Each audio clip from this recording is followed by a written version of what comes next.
Meanwhile, two landmark measures being pushed in the lower house will have to wait until Congress reconvenes in late July. The chamber failed to act on both measures before it adjourned sine die last night. Freddie Abando followed this report. Two landmark measures, Resolution Number 1 to amend the economic provisions of the Constitution and the Anti-Dynasty Bill, were scheduled for approval in last night's sessions. Although 270 members were present, a supermajority to approve one authored by Speaker Feliciano Belmonte to liberalize the entry of foreign investments into the country. The vote to approve it on second reading did not take place. The number of those present were sufficient to cover the required vote of 217 or 3/4 vote of all the members of the House, since it is an amendment to a constitutional provision. The resolution provides Congress the key to propose the enabling measures to lift restrictions on land ownership to foreigners, allowing them to invest in key sectors of the economy to include media and advertising, public utilities, education, and infrastructure development. Was widespread to allow ownership of land by foreigners. The minority's opposition gained support from the majority given its impact to agriculture's food security program. Speaker Belmonte reiterated his resolution, if approved, will be a major boost for the country's competitiveness in a global economy, especially in ASEAN. Yes, there will be greater cooperation among the countries in the region, but that will not preclude intensified competition. This should be clear to everyone, especially to policymakers and those in the business sector. But that competition must not mean a race to the bottom in terms of lowering labor standards or of lowering safety and environmental yardsticks. Our country must therefore continue to pursue the development of a globally competitive economy, to uplift the living conditions of every Filipino.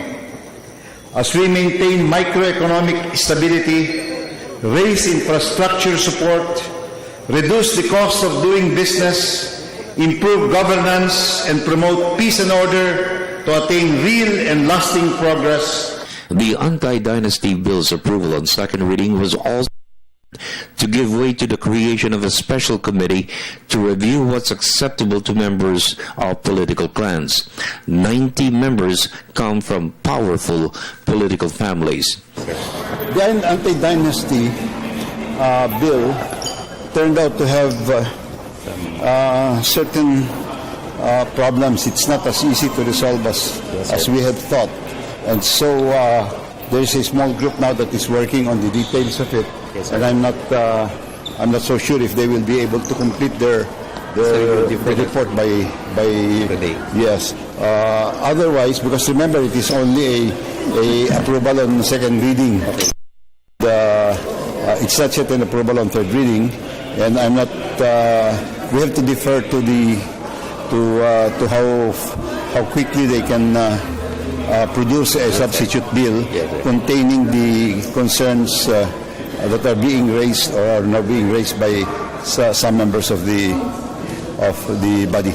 Despite the non-passage of these two controversial measures, the second regular session of the 16th Congress led to the approval of a long list of bills and resolutions in support of the Aquino administration's push for sustained economic growth to reduce poverty incidence. We end the second regular session, golden harvest of legislation. 35 Republic Acts, 541 measures approved on third reading, 24 measures approved on second reading, and 215 adopted resolutions. Our efforts to lay down policies and laws that will promote an environment conducive to growth and the creation of decent jobs must continue. We can ill afford to be complacent as our neighbors in the region and the rest of the world intensify their own efforts to strengthen their economies and make themselves more competitive. It has been a tough road for the leadership to chart the course of the House legislative agenda. It has been a healthy debate between the majority and the minority to do what's best for the country.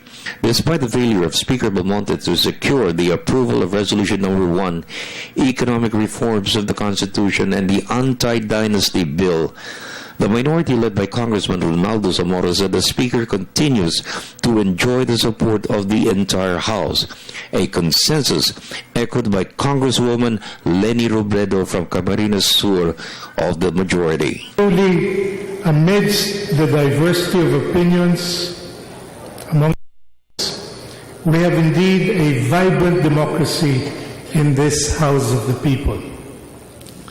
With valiant effort and disarming humility, the Speaker exemplifies a good leader. A leader who can direct this august chamber to craft measures beneficial to nation building. A leader who can provide creative solutions to our country's pressing challenges. As always, together let us work, distinguished colleagues, toward providing the best public service for our country and for our people. It is my privilege to sponsor House Resolution 2168 in honor of Speaker Feliciano Belmonte Jr. for dedicated service and leadership of the House of Representatives during the second regular session of the 16th Congress. The Speaker has guided members of this House through the hardships and rigors of the past year. His leadership has continually pushed us to do the best job we can for our constituents and to deliver what is needed for our districts and for our nation. For the People's Television Network, this is Freddie Abando reporting.